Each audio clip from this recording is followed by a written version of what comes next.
I chose to talk about the Dokota horse breed. The Dokota horse breed originates in the United States, and more specifically, they have moved into North Dakota. They used to run around South Dakota, North Dakota for many years on the Little Missouri Badlands until the 1950s when the National Park for Theodore Roosevelt was being built. So the history of the horse. These horses came from Sitting Bull's war ponies that were given up to post traders, and they bred with some ranch ponies, and that is how the Dokota horse breed was acquired. So in the 1950s, Theodore Roosevelt's National Park was created, fencing in a little part of the Badlands that the Dokota horses had taken over, which then meant part of the herd was fenced into the Badlands and therefore in the park, where they survived for many years. The traditional size, height, and weight for a Dokota horse. So the traditional size of a Dokota horse is 14 to 15.1 hands tall, and the ranch type of this horse, so meaning they're like half Dokota or something like that, they're 14.2 to 17 hands tall. And then the traditional and normal weight for a Dokota horse is about 900 pounds. It can vary, though. So the colors for this horse, they are mainly seen as blue roans. That is the most common color to this breed, whereas in any other breed, the blue roan color is very, very rare. But these other horses, these Dokota horses, can be seen as grays or blacks as well. The chestnut, dun, palomino bay, red roans, and grulas are very less common color, but they're a lot more common than Overos and Sabino patterns, which are very occasional in this breed. I could not find any information or websites that would talk about anything about the hoof size of a Dokota horse, so I'm guessing they're like the size of a quarter horse hoof, maybe a little smaller since these are smaller sized horses, but I'm not for certain on that. This horse is one that has a lot of stamina, so they can be used for very many different things. Mainly they are used for endurance, but they can also be used for western riding, dressage, show jumping, 3-day eventing, fox hunting, ranch work, studying horsemanship, packing, and driving. There's a 4-beat intermediate gait called the Indian Shuffle. It has come from the Appaloosa side of things. There is still very many Appaloosas that do this, but since Dokota horses come from Native Americans and so do Appaloosas, there's still some bloodlines in there in the Dokota horses that will do this as well.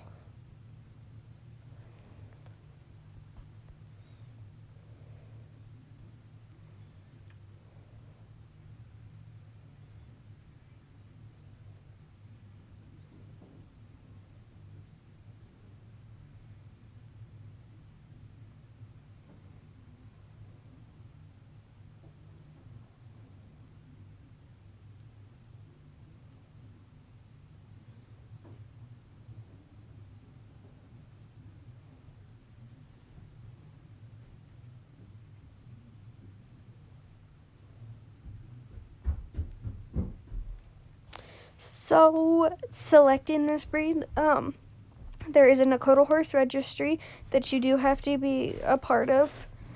But the horse that you're buying does have to be a part of.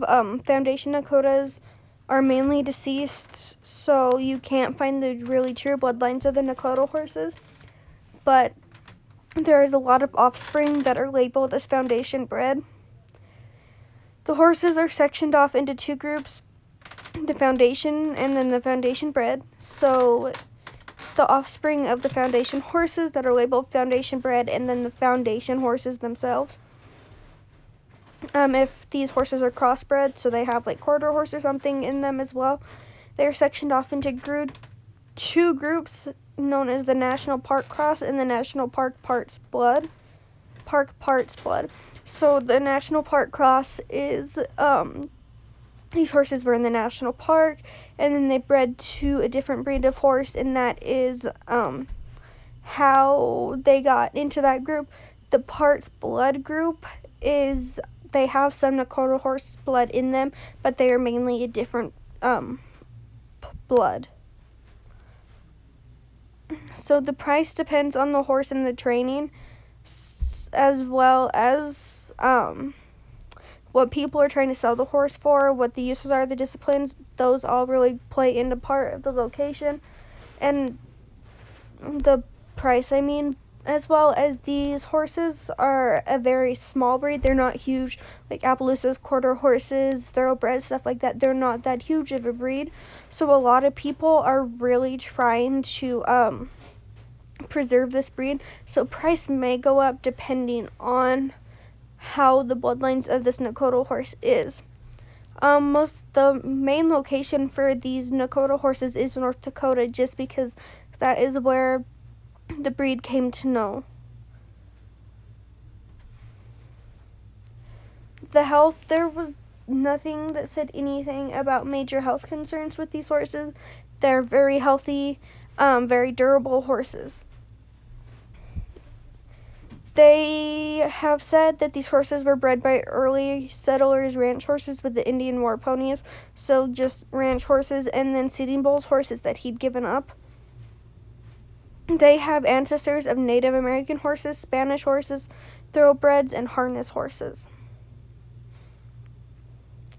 So an interesting fact about this breed is that the blue roan color is very rare in equine breeds, distinguishing only to the Nakota breed as the main color of the horse. So we talked about a little bit of that in the color part, the colors of the horses. This is one of the main breed colors seen for this breed, but they can also vary with different other colors. And the Nakota horse breed has been conferred the title of Honorary State Equine of North Dakota. So these Nakota horses are very famous for the state of North Dakota. There's some sites I used, and then there was another video that talked about some history of the horses.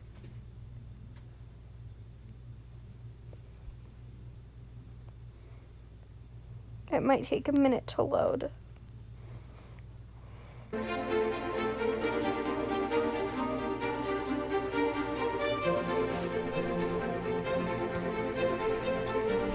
When horses were accidentally fenced into a national park, a piece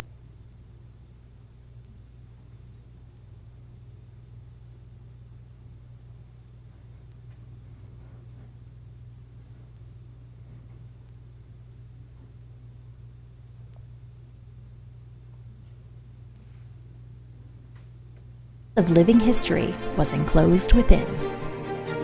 Now these horses ended up being fenced in the Theodore Roosevelt National Park in the early 1950s when this park was fenced in. Thought to trace back to Sitting Bull's war ponies. Their ancestors include early Native American and frontier ranch horses. In 1881, after Sitting Bull surrendered, his horses were bought up by horse traders. By 1884, many of the Sioux mares were owned by a rancher named Arthur Heidecooper.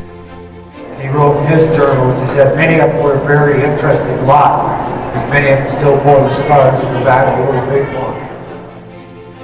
Heidecooper's ranch ceased operations in the early 1900s, and for at least a century, horses lived wild in the rugged area of the Little Missouri Badlands.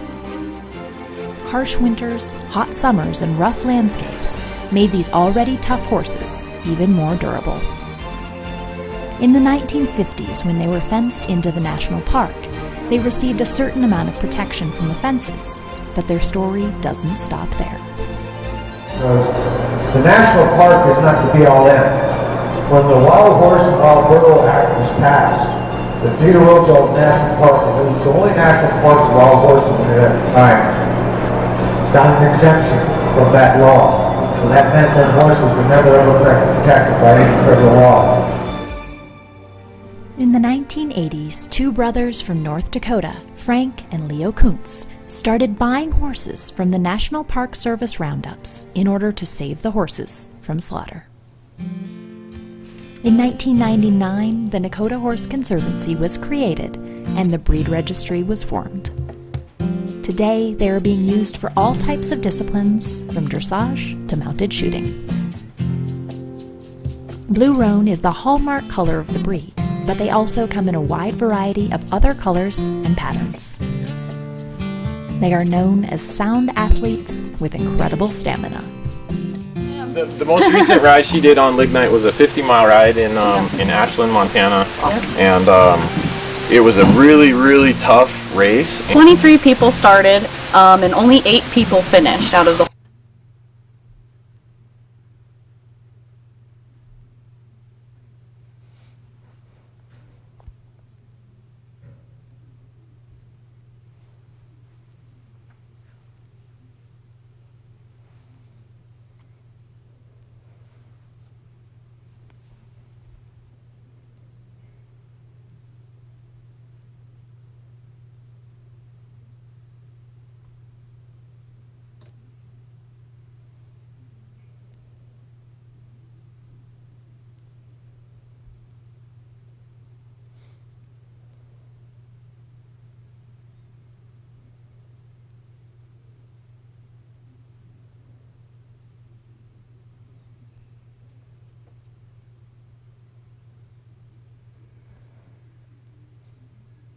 Whole ride. Yeah. The heat index with humidity, it was 102 degrees that day, and we finished 3rd place.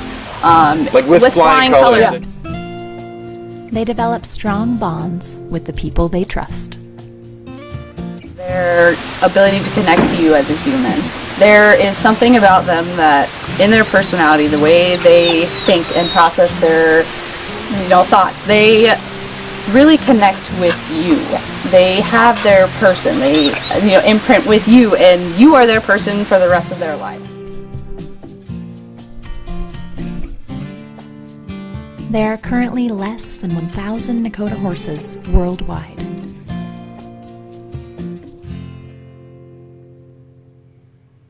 And the goal is just to preserve this type of horse for future generations and make sure that they never disappear.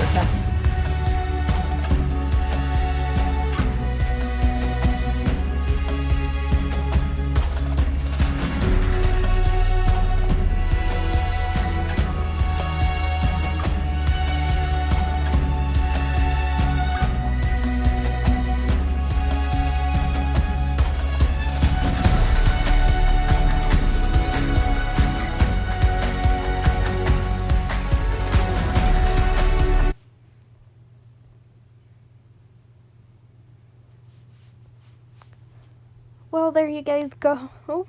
That's about the Dokota horse breed in North Dakota.